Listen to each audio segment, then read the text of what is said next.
Blog Talk Radio. Welcome to Esquire Coaching Radio, where we help attorneys achieve unparalleled personal and professional success. And now here's your host, Ann Jenrette Thomas. Welcome everyone to Esquire Coaching Radio. It's such a pleasure to be here with you today. As you know, Esquire Coaching is a national coaching and consulting firm that is dedicated to helping attorneys achieve extraordinary whole life success. To that end, we discuss a full range of topics from building business to getting a job to work-life balance and everything in between. Today, we have a very special guest who is going to talk to us about an important and yet sometimes controversial topic. How do you know when it's time to go? Have you lost your passion for working at your current legal job, or have you lost your passion for practicing altogether? Well, this is what we're going to talk about today. In this episode, we have attorney, coach, and productivity expert Gila Lee Adato, who will walk us through some key questions like how to evaluate when it's time to leave your current position, how to develop a plan of action to support you in making a career transition, and how to stay productive and in action so that you move out of stagnation. Gila will share her journey of transition. She practiced securities law for the majority of her career, assisting broker-dealers and other financial firms in building and maintaining their legal and compliance departments in-house and on a consulting basis. She determined that after almost 13 years, to merge the two previously separate worlds, corporate life and her heart fueled by her passion for personal transformation and giving, Gila transitioned to a new area of law, that is, assisted reproductive technology. That's a far jump from securities law. Now, Gila's unique and diverse experiences include having played an integral part in the building and growth of businesses, both in and out of finance, as well as volunteering with women and their children in battered women's shelters and teenage inmates at Rikers Prison, teaching them success and life skills and allowing them to dream new dreams and see the possibilities of change. So there is really no better person to talk about this topic, and I want to welcome you, Gila. Thank you so much. I'm excited to be here today. I'm excited too. Now, before we begin, I just want to remind our callers that there will be time at the end of our call to ask questions. All you have to do is call 347-838-8719 and press 1 if you want to get in the queue. So, Gila, let's dive right into this hot topic of career transition. So let's answer the topic, the headline of our topic. How do you know when it's time to go? Oh boy, I wish I had a cookie cutter answer for that. It's really so individual, it's funny, I'll tell you, in preparation for the show and even just in what's going on in my life and my own career transition, I lately have been reading a lot of articles and doing a lot of Googling on, how do you know? And what I have found ultimately through my own experience is that really you need to trust your gut and you really need to do soul searching. But of course there are some real life things you need to take into account, like paying the bills, and knowing that a lot of people say and find that it's easier to find a new job when you already have a job. And then you can really, but on the other hand, you can really stagnate if you stay in a job too long. You can become very unhappy. And one of the things I found, actually one of my very early experiences when I stayed, I want to say too long in a job, but I don't really believe things work like that. I think everything does happen as it's meant to, is, I found that I had become the frog in the hot water, meaning, metaphorically, obviously, if you throw a frog in a pot of boiling water, they're going to jump right out. But if you put them in when the water is cool and slowly turn up the heat, they stay in until they are boiled. So I think that a lot of times that's what happens to people in their work life. It's staying with the devil that they know because it's in a lot of ways easier, even if it's miserable. And I remember my first real personal experience with this was shortly after law school. I was working at a law firm, and I was becoming more and more miserable by the day.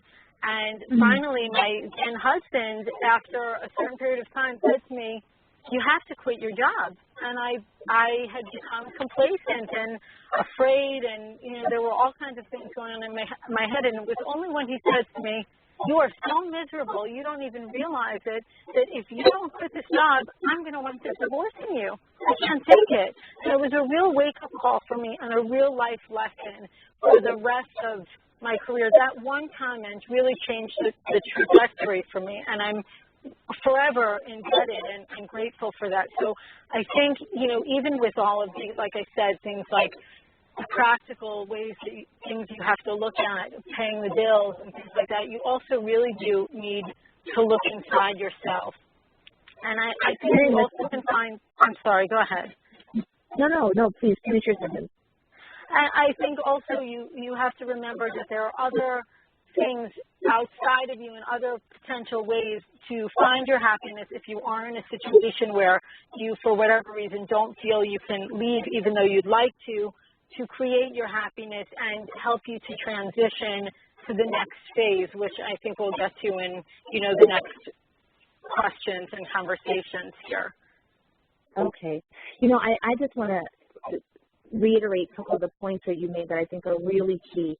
So one thing you said that was loud and clear for me is if you are miserable and really unhappy and getting increasingly unhappy by the day, it is definitely a sign that it's time to go. And if you're getting feedback from the people in your life that, hey, you're getting crankier and more miserable by the day, it's a sign to go. And it might mean a sign to leave your current position, or it might mean a sign to leave the law altogether. Now, what about, just out of curiosity, law is a demanding field no matter what. There is going to be a certain level of maybe, dissatisfaction, some bad days, things of that nature. How do you distinguish between that real, frog in the boiling water, like you said, versus, okay, this is just normal grumpiness or dissatisfaction with a job? Well, I think that in every job type, every area of our life, no matter how wonderful, there are always going to be those bumps in the road. And that we have to look at and see if we're able to take them in stride, and, how big do they feel to us and how long do they last. You really need to start looking at, am I having more good days than bad days, or more good moments and bad moments, or is it the scale tipping the other way? And also the feedback, like you had reiterated, the feedback from everybody and everything around you is really important too. But I think our reactions, if we're honest with ourselves, tell us a heck of a lot. When we're able to take things in stride and move forward with fairly clear head, even when those bad days happen, then it's probably just, a bump in the road. But when these things really hit us hard over and over and we just feel like we're getting punched in the gut, then it's probably a bigger picture issue. I think that's great advice and a great distinction. And I just want to add to that a couple of things that I've noticed from our clients that, you might notice that you're doing things to manage stress that are unhealthy. Maybe you've put on a lot of weight, maybe you started really drinking, notice these telltale signs of how to squash or deal with this level of unhappiness and keep, I see a lot of people try to do that. So that's really important. And yeah, I'm sorry, just to add to that, it's really important to notice those things, and it's also important to know that you can, also create healthier ways, of course, to manage and cope with the stress, like a healthy level of exercise or volunteer work and service to others and things like that, that maybe also will deflect some of those difficulties. That's great. Now let's assume that you're one of the people that is in that boiling water, and you know it. You're starting to really get a clear sign that, okay, this is more than just normal unhappiness. This is a sign that I need to go. How should a person decide on how to make the next steps happen to make the transition? There's a lot of meat and a lot of potential here, so many possibilities, especially today with the information age and the ability to connect to so many more people through social media and video chatting and all kinds of things. So I think there are many things that we can do, but, you know, some things just practically speaking to keep in mind is there's a part of me that wants to say, you know, announce to the world when you know you're ready, that you're leaping and you're taking that step, because I think when we do that, it can be very powerful. For ourselves and for the people around us to know that we're doing that. But we also, of course, as I mentioned about, you know, paying the bills before, have to keep in mind also that you don't necessarily want everybody who's in your current work environment or life to know that you have one foot out the door, because that can also be, you know, very dangerous. So that's something to balance and keep in mind. But as far as, you know, actual plan of action and next steps, there are many things that we can do. I think the most important thing in this day and age is really connect with people and explore other, maybe you know what you want to do next, and I think many people do not. So you really need to start exploring and see what's possible. You can do that, again, as I was starting to say, through connecting with people and asking them to share their story. People really enjoy sharing their story and are usually very willing to connect you with other people even. Sometimes you can even, you know, push for outside. I don't love to use the term outside of the box, but outside of the box, like, you know, seeing if you can persuade someone to create new roles or create something new for yourself within your company or in a new company. And I think really the most important, though, is dive in, roll up your sleeves, be consistent in action, and even put together a spreadsheet, list every single person you know, every contact, and start reaching out. That's such great advice. You never know, you know, once you start reaching out to people and making those connections, you never know what they might say that might lead to the next step. It's almost like a treasure hunt, it sounds like, you know. It's so true, both from a content perspective of what might come and also a connection perspective of who might come to you. So it's a really, and they, you know, I don't remember the exact percentage, but the number of people and percentage of people who land their next job by connection versus, you know, just cold interview process, it's much higher through referrals. So getting out there is really important. Absolutely. So true. Now, let's talk about something that I don't think a lot of people want to talk about, which is, let's say you get that hankering. You know inside of you, okay, this is not the right situation for me. I need to leave. But then you hide. You know, you don't do anything. How do you, or what would you recommend to someone to get past their own stuff that prevents them from taking that action? Well, I think there are a lot of things that have people resist and hide. The fear of change. A lot of times it's the uncertainty. Lawyers have so many skills and so many opportunities in front of them that it can really be daunting. And a lot of people have this idea that there's one thing that I'm meant to do. And as romantic and lovely as that is, I don't necessarily believe that to be true.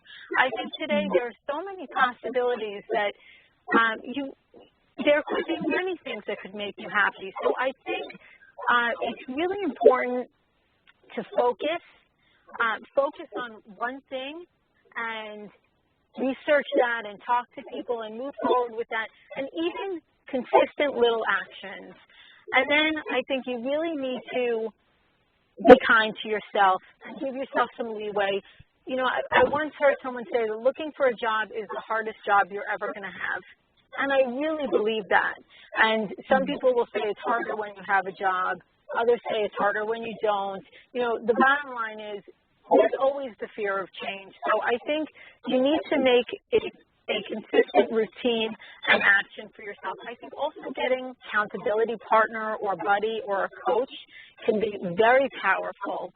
You know, when you have someone else to answer to and to help you, you know, just put into words and be open and honest with somebody else about where you're getting stuck. Maybe they can help you brainstorm other things, or sometimes just give you the kick in the butt that you need to actually take the steps. That's so true. And accountability and having just an objective third party, you know, not your spouse, not your friends, but somebody that's really objective and can look at the bigger picture. I know that that's helped me tremendously, and I see the value in it. Now, you've talked a lot about staying in action and also consistency in action. Talk to us a little bit more about how people can remain in action and be consistent as they're trying to either discover what the next step should be or try to make that actual move to the next step. Well, I think there are a few things there. It's really important to create a routine, whether it's I'm going to get up at, you know, a little earlier every day and dedicate an hour or 15 minutes, anything, as long as you do take some sort of action consistently. I think it's really incredible at how quickly the momentum builds. And also when we see that momentum building, it becomes very motivating and inspiring. So creating a routine for yourself or a practice or whatever you want to call it that works for you, maybe creating a space outside of your home or your office where you go to do this work. You know, the work of finding new work or a new career is really helpful and important. And I think also setting up practices and routines that are designed to truly succeed and not to fail. For example, I don't think saying I'm going to do anything, even 5 minutes every single day, 7 days a week, works, because it's so likely that you're going to fall off one day and then so easy to beat yourself up. So give yourself 5 days a week that you're going to do it, and don't necessarily say it has to be Monday through Friday. Just know it's going to be 5 days so that you can give yourself the freedom and flow as the week goes on. And then if you do fall off from whatever routine you gave yourself, don't beat yourself up. Give yourself some leeway. Look at what you have accomplished and done, and pick yourself up and move forward and get back into it. Great. That is, you know, the routine aspect is so key. Just making sure that there's something that you're doing on a consistent basis, giving yourself that routine. That makes a world of difference. And you know, you are a productivity expert, so I think setting it up in a routine style, that makes a lot of sense. Now, it's huge, and for the people, by the way, who are going to work from home, let's say, or who are not working and looking for something new, I think it's really important as part of that routine to get up in the morning and get yourself out of your pajamas, maybe go down to the Starbucks and get yourself a cup of coffee, or walk around the block if you don't want to spend the money, or walk your dog or whatever, but something to get yourself out of, you know, your normal place. Absolutely. Absolutely. Now, you know, you had mentioned, because I know that you deal with productivity issues, and you talked earlier about the importance of recognizing, oh, I have to pay the bills, so you might need to continue to stay at your current job while you're looking for what the next step might be. There might be some productivity of how can a person effectively do both? You know, how can they effectively continue working where they are and at the same time take the steps that they need to be productive in making the transition? Well, they can try and combine their efforts with social events. For example, find networking opportunities or associations or things that are involved in what they would like to do, so that they can make it, you know, some of what they do a combination of both social with the potential of forwarding them in their business. Make it do things in small chunks of time, or use those routines like we talked about. Get up an hour earlier, or, you know, don't turn on the TV for that hour when you come home. You know, even though you need to let your mind go, and it's important to give yourself that, but you need to be consistent and take actions and be organized. Being organized is super important, whether it's a spreadsheet or paper folders or whatever works for you. Have something where you can see the efforts you've made and the results and the momentum that you're building. That's great. Now, in a moment, I'm going to ask you to share about your personal journey, how you discovered, you know, assisted reproductive technology is the area that you want to focus on. But before I do that, I just want to remind callers that if you want to ask Gila a question, please call 347-838-8719 and press 1 so you can be in queue. So, Gila, tell our audience a little bit about your own journey, just how you did your own soul-searching process, or what have you, to discover this is the next step for you. Okay. My journey, I think, has been fairly unique for an attorney. I did not spend much time in law firm life. I spent the majority of my career in-house at corporations, and that came from that first job that I shared with you about earlier, being so unhappy and realizing that the law firm life probably wasn't for me. So I very quickly decided that I wanted to be in-house. I didn't know what field or what industry. I just knew I wanted to be in-house. And I'll tell you that just about everybody I spoke to said it's not going to happen, at least not for 10 or 15 years, and not with your pedigree. So I was really determined, and I wound up getting a long-term contract position, otherwise known as a temp position, at Goldman Sachs in a quasi-legal department. And then having that name on my resume really opened a lot of doors. And from there, I was able to get into a very small brokerage firm. It wasn't a law job. It was a compliance job. And to be honest with you, at that time, I didn't even know what that meant or what that was. I just had a feeling that this was going to be a good move. And I really liked the people there. And that was really big, too. So from there, I took every opportunity I had with a small firm. I think I was the 12th or the 13th member of the firm when I joined. And I stayed there until we were, I think it was something like 300 people and global. I basically wound up building and running the legal and compliance department. So it transitioned to a true legal position, which was, of course, wonderful in my desire. And then from there, I stayed in compliance and securities, but it was empty for me. I just felt that there was something missing. I wasn't fulfilled. I happened to have been, as I mentioned, very lucky that I loved the people that I worked with for about that first 7 years. It was amazing. But the content of what I did didn't feel fulfilling. And I started searching and just asking myself, how can I merge these things? And then I started doing volunteer work and taking courses outside of my work that had nothing to do with what I was doing. And I just kept asking the question. And I started to discover that there were all kinds of other interesting areas of law, like a very close friend of mine does special education law. That really opened my eyes to, wow, there are all kinds of possibilities and things I didn't even know existed within the law. And then, which I've shared with you, and I had my own personal struggles with having children. And I continued asking myself, okay, what's the bottom line? How do I marry my desire to use my professional experiences with my desire to do heart-centered work, as what I call it. And also I've done a lot of volunteer work, and you mentioned my working with teenage inmates at Rikers Prison, and I just kept asking the question, talking to more and more people.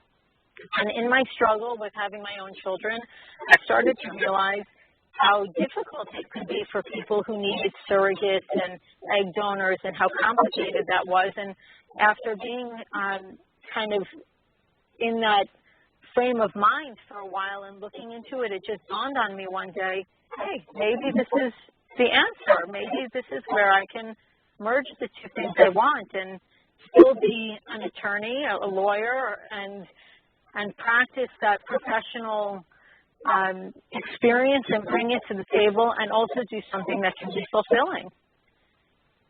Oh, that's great. I mean, I hear there's so much richness in what you said. It sounds like there was a combination of you recognizing that this wasn't fulfilling, it wasn't quite it, and then continuously asking yourself, continuously being willing to be introspective and discover the answer.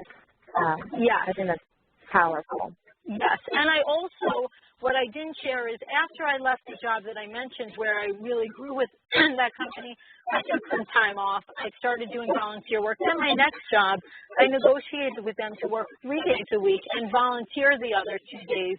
I did need to pay the bills, but I also knew I needed something else. So I stayed in my current area my then current area for a long time while I was searching and asking these questions. And at times that was very difficult and very, very tough for me, but I just held on to this knowing that something else was going to come from it. This is the thing that our listeners should be mindful of. It might not come in the form of a traditional career path that you'll get the answers. Gila was able to go volunteer and discovered that some of her passions or some of the issues that happened in her personal life. And for me, when I made the transition, I had taken a number of courses and done a lot of soul searching that way. And I also remember reflecting, when did I feel the most powerful in my life? When did I feel the happiest? And trying to see, is there a way for me to make a living doing that kind of work? So I think this type of soul searching that you've been talking about, Gila, is really, it's right on the money. Yeah, it's absolutely key to the process, and that willingness to look, it's definitely key, and it can be difficult. And I think also what was really big for me is when somebody finally told me, be willing to bring all of who you are to the table, because I've always thought of being a lawyer as this very professional kind of almost compartmentalized from my personal life, which is why I think for so long I did have it in 2 different compartments of my life, my volunteer work, my courses, that versus my work. Until one day somebody said that to me, and when I said it, I opened up to the possibility that I could bring all of who I am, all of my experiences.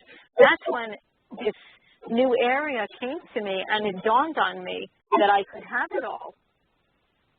And I think I'm so glad you said that, because too many lawyers are afraid to bring all of us.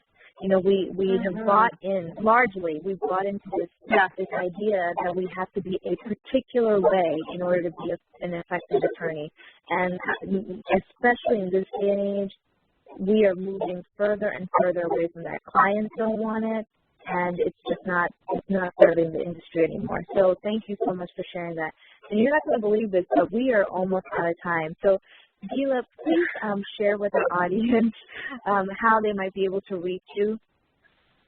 The easiest way would be by email, my full name, Gila Lee Adato @gmail.com. So that's GILALEEADATO @gmail.com. And I welcome any questions or comments. Perfect. And also, Gila is a part of the Esquire coaching team, so if you would like to work with her, that's an opportunity to work with her through us as well. Let's keep this conversation going, folks. Let's join us on our Facebook page or LinkedIn group or on Twitter, and let's hear how you would approach a career transition, or if you're dealing with a career transition issue, feel free to just write us and let's keep the dialogue going.